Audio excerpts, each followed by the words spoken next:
สบายดีตอนเช้าจ้าพี่น้องสบายดีเบิดสุขทุกคนเด้อพี่น้องยินดีต้อนรับสู่ช่องแม่น้องบอยคือเก่าคือเดิมเขาสวนอีกแล้วเนาะจ้ะเตรียมเขาเตรียมคล้องเสร็จแล้วกะมาเขาสวนจ้าพี่น้องประบวชสิมาเก็บผักหอมเปาะผักคลื่นสายไปไว้ใส่ก๋วยเตี๋ยวมือนี้วันพฤหัสวันเปิดสนามมวยไก่ลุงพรอีกแล้วพี่น้องแต่มาแวะพาพี่น้องมาส้มข้าวโพดลุงพรก่อนจ้ะงามเหรอเด้อพี่น้องงามเหรอเด้อบัดนี้สิถ่วมหัวปลาบัวเหรอเด้อ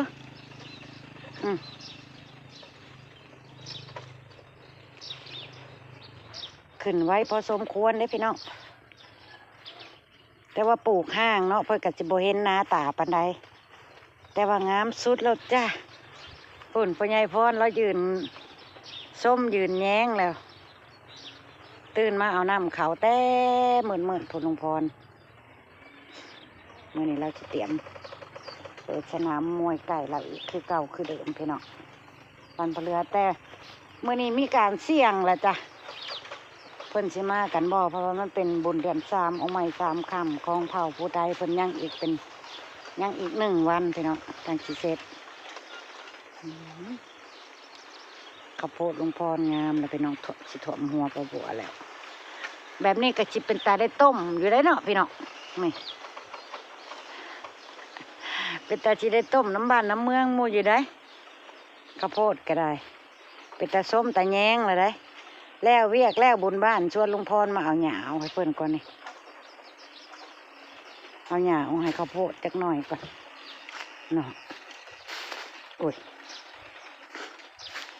โอ้อยากลงไปในร่องก็ลงมาได้ดอกขี้ต้มพี่น้องลุงพรเราเอาน้ำเขาก็ได้มาส้มมาแยงจำนี่แหละ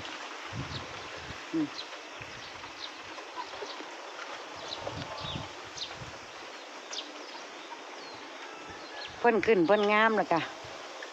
อ่อนช้อนเนาะละสีมือเฮาผลงานเฮาเห็นสำนีก็ดีอกดีใจสำหรับชาวหัวชาวสวนต้นนี้คือใบไผ่ให้ต้นนี้ละลาย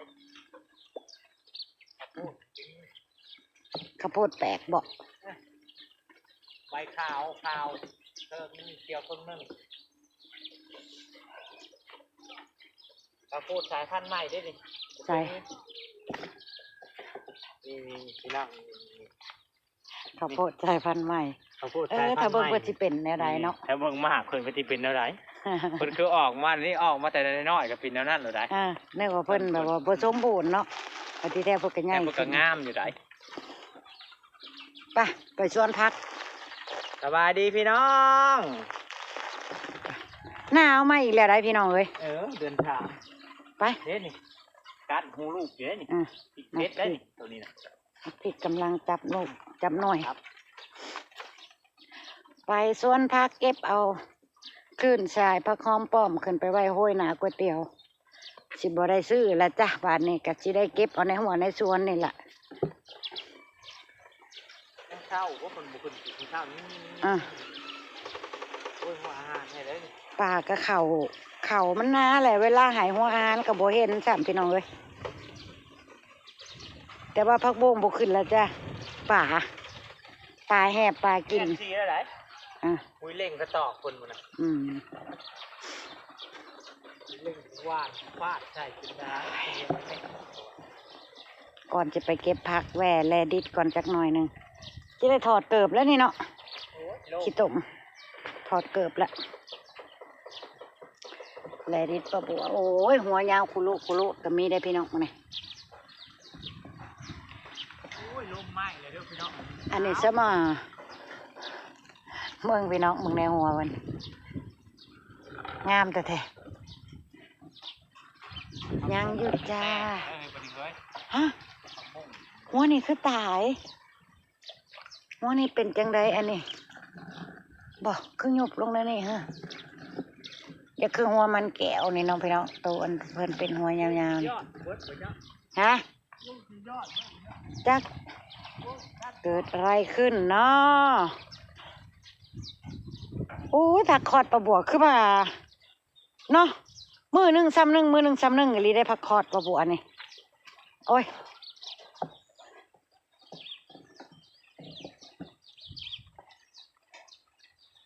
อ่อนช้อน เขาลำกินปูอยู่วะนี่ไอ้พี่ได้เพื่อน อ่อนช้อนกะหล่ำลุงพรนี่เด้งามแท้งามว่างามแท้งามว่าพี่น้อง แล้วได้ปลูกกำลังเท่านั้นเลยเนาะ อืม เดี๋ยวจะได้ปลูกก่อนเห็นง่วงประเภทที่ทำกัน ห้วยซ้ำหาแล้ว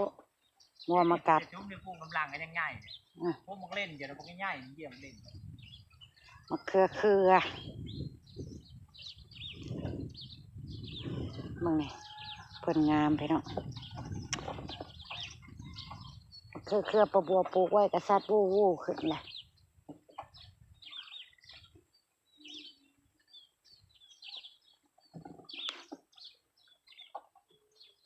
มะอื้อก็ใกล้สิได้เก็บดอกฟางใส่อันแกงหน่อไม้แล้วล่ะบ่โดนบ่โดน ลามเชื่อเลยเนี่ย อ่ะบ่โดนบ่โดนเนาะ ของหอมป้อมไม่ง่ายไว้ ให้ไว้ยังวะนะปัดเพิ่นอันเมื่อคืนนี้ลุงพรก็ต่ออีกแมงซอนพี่น้อง เข้าอยู่ไหน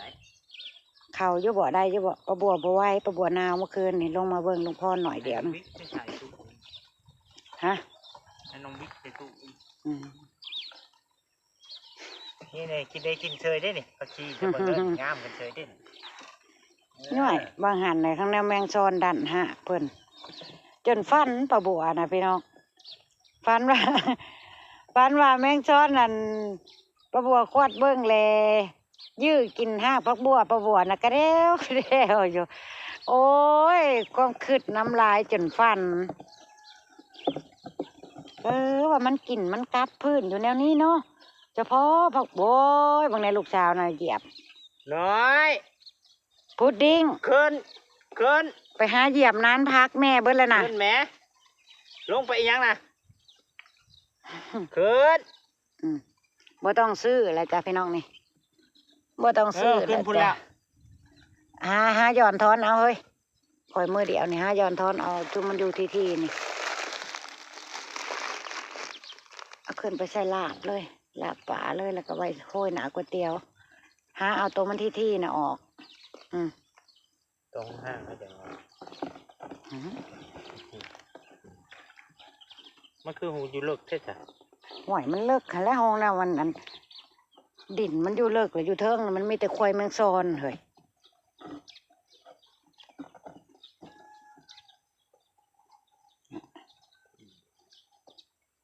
หลังจากที่ปลูกมาได้ประมาณเกือบ2 เดือนก็เพิ่งสิมีโมเมนต์ว่ามาเก็บผักในสวนเมื่อกินนี่ล่ะพี่น้องบาทนี่เบิ่งแหน่อีต้นประบวกกับลุงพรบ่ แต่ก้าวเลยเข้ามาสวนเราจักสิเอาอีหยังมันบ่ได้มีแนวสิเอามันเหลืองมันบ่เป็นตาเบิ่ง ห้ากำลังดู อันนี้นี่เด้นี่ได้แล้วเด้ได้โมเมนต์เก็บผักในสวนไปกินแล้วพี่น้องน่ะพาดเขางามเอาออกมองที่มันน่ะมันเป็นกอติดกันนะเฮาเริ่มดึงออกไปนำ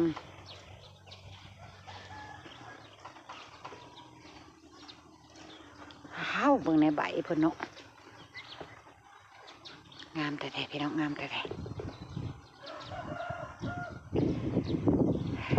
พอบอก ป้าไปเลี้เอาพักตั้งสายแหละน้ำขึ้นไปหั่นใส่กันจักหน่อยหั่นรวมๆกันแล้วก็อันนั้นโดยหนาก๋วยเตี๋ยวมื้อนี้ก็มาลุ้นกันเบิ่งว่ามันสิเป็นอะไรมื้อนี้มันสิคึกคักคือที่ผ่านมาบ่วันพฤหัส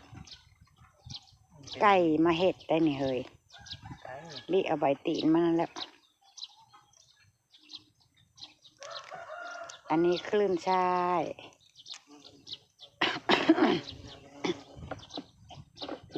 สาระแหน่กำลังขึ้นได้หอมละปะบัวกันยังไงพี่น้อง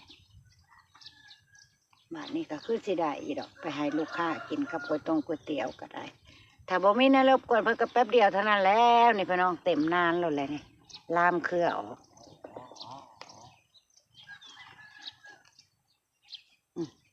เอาต้นตีนมัน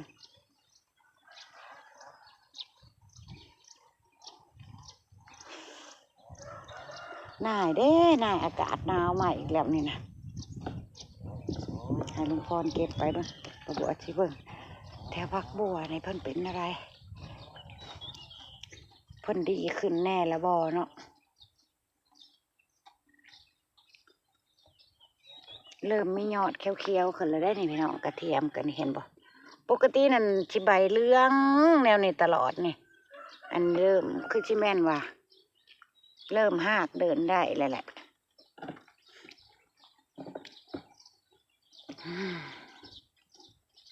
กุ้มใจกะหล่ำลุงพรระบุไม้น้ำชุ่มเน็บไม้บงไม้กำลังใบพึ่งขึ้นพี่น้องกะหล่ำลายได้ลุงพรระบุสลัดจะมาทันบ้านครับสลัดบ่กำลังชัดได้สลัดนะนี่อ้วนนั่งนี่มึงหันไปเด้อเมื่อผักบุ้งแก้วกะงามคืนงามวันแล้วเนาะพี่น้องมันบ่มีแนวเฮ็ดปันเลยเด้มึงแน่ผมตะกี้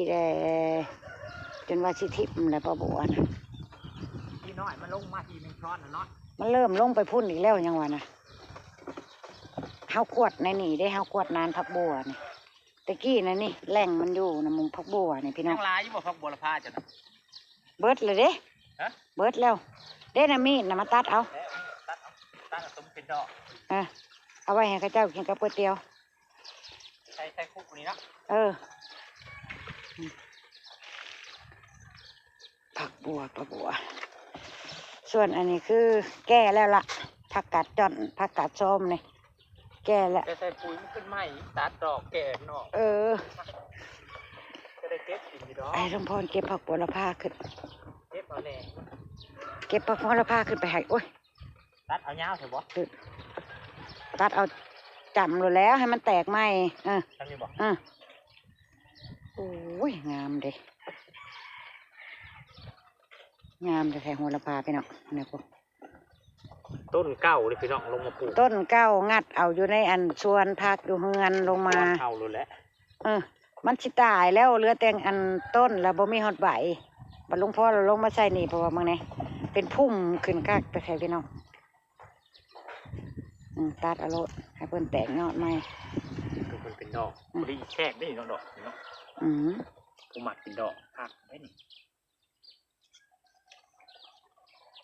ตัดอันนั้นแล้วก็เริ่มเลยเด้เริ่มสิบ่ได้ซื้อเลยเด้ป้าบัวกับลุงพรก็ได้แนวอันผักกาผักแก้มก๋วยเตี๋ยวกะนะต้องล่างด้วยมือเอาเข้าตู้ล่างแล้วมันซ้ำบัดเท่าทีให้กับเจ้าบัดที่ให้ลูกน้องบิ๊กแล้วล่างเองแล้วก็บัดเราจะใช้จานให้ลูกค้ากินนะ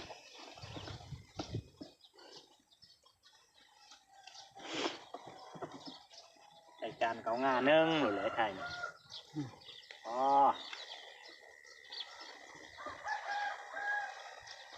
งามไม่รีพี่น้องงามไม่รีมันก็ปวดบ้างเพราะอะไรจะตัดลายมันสดมันดูโอ้ยหอมดิหอมผู้ใดมากกินเนาะคักได้นี่โอ้ป้าสีสันเปิดพี่เนาะสีคือกันกับลุงพรเลยสีแหล่ปื้อป้าบัวบอกได้ว่าได้ว่านั่นแหละลุงพรว่าเองได้บาทนี่มูลี่ตัวเองได้บาทนี่ตะปูนชื่อเขียวปื้อโอ้ยดีใจที่พักคอดงามเลยพี่น้องดีใจเด้โอ้แต่ละมือแต่ละเว้นงามขึ้นพิษหูพิษตามันได้กินขี้หมูเลยอ่ะเอาขี้หมูห้องพื้นพี่น้องมาเน็บใส่เลยโอ้ยสัตว์บูขึ้นเลยเนาะใส่ปุ๋ยน้ำขึ้นแล้วปะต้นนี้ไปจิ้มมันตายเลยนี่ฮะ เด้มันขึ้นยอดใหม่เลยนะ ตายแล้ว นั่นแหละเสียต้นหนึ่งเนาะน้องน่ะบ่เสียจักต้นคิดว่าแม่นสิบ่ได้ต้นน้อยๆน้อยๆมาบ่มไว้มาแล้วพอ ปั่นได้อันนี้กะหลายต้นอยู่ได้ช่องต้น คณะพริกเหลืองัวกินเด้เพิ่นก็ซัดไม้แหละพี่น้องนี่ เจ้ามันบ่ทุ่มผมบอกว่าเอาลงเปียกหมดไป ก็ซุ่มมาแหละโอ้ยแคนตาลูปนี่เสี่ยงแล้วแมงหลายๆน่ะเลาะเบิ่งเลยบ่ แม่งหลายหลาย เลาะเบิ่งเลยบ่เมื่อวานนี่ข่อยออกหลาย มันอยู่นี่ตัวดินกระดอกดินลง แมงเต่าทองพี่น้องเอ้ยมันสิได้กินบ่แคนตาลูปนี่เหียนเบ่แล้วนี่ตรงไหนนี่บ่แม่นเข้ามาอีกแล้วบ่เมื่อวานนี่โอ้ยปลาบัวเลาะเอาออกเลาะหามันก่อนนี่แม่นบ่แม่น อันน้ำแทนมันแตกขึ้นมามันรีบที่ดินเนี่ย ต้องเบิ่งสู้เศร้าสู้แรงได้เฮ้ยแมงอันนี้นะ เฮ้ยน้ำคันหน้าต้องมีกระมี่แมงช้อนนะ แมงซ้อนน่ะมันเริ่มลงมาพี่แล้วเดี๋ยวนี้นะมันเริ่มขยายพื้นที่ออกไปเลย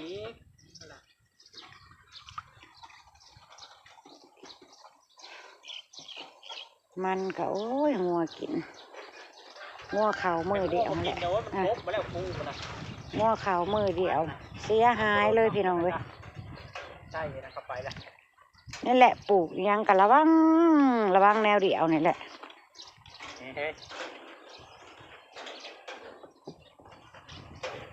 เอาไปแล้ว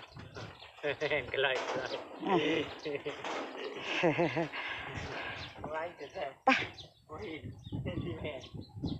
ขึ้นเมื่อให้เตรียมเปิดห้านพี่น้องอัปเดตช่วงเช้าไว้ซ้ำนี่ละเด้อพี่น้องขอบคุณทุกกำลังใจขอบคุณทุกการติดตามขอบคุณที่บอกขามโฆษณาประบัวกับลุงพรเด้อพี่น้องเด้อเข้ามาให้กำลังใจประบัวกับลุงพรเฮ็ดคลิปจ้ะกะคือเก่าคือเดิมอะไรพี่น้องช่วงนี้ประบัวกะสิค่อยๆพยายามถ่ายคลิปลงจ้ะแต่ว่าสิห่างหายไปจักหน่อยสิบ่ลงคลิปรัวๆตีๆปานใดเนาะมันบ่คือช่วงน้องบอยอยู่พี่น้องเอาตามตรงเลยตอนน้องบอยอยู่มันกะประบัวกะสิมีโอกาสได้ถ่ายหลายกว่าตอนน้องบอยบ่อยู่เนาะเพราะว่าน้องบอยเพิ่นค่อนข้างขี้เล่นนะเฮ็ดนั่นเฮ็ดนี่นั่นเองเด้กับประบัวก็อยากถ่ายเพราะน้องบอยบ่อยู่แล้วเป็นแล้วได้ที่แบบว่าเบื่อจริงๆแล้วบ่อยากถ่ายฮอดคลิปโอเคจ้ะไปแล้วจ้ะพ่อกันคลิปหน้าจ้ะพี่น้อง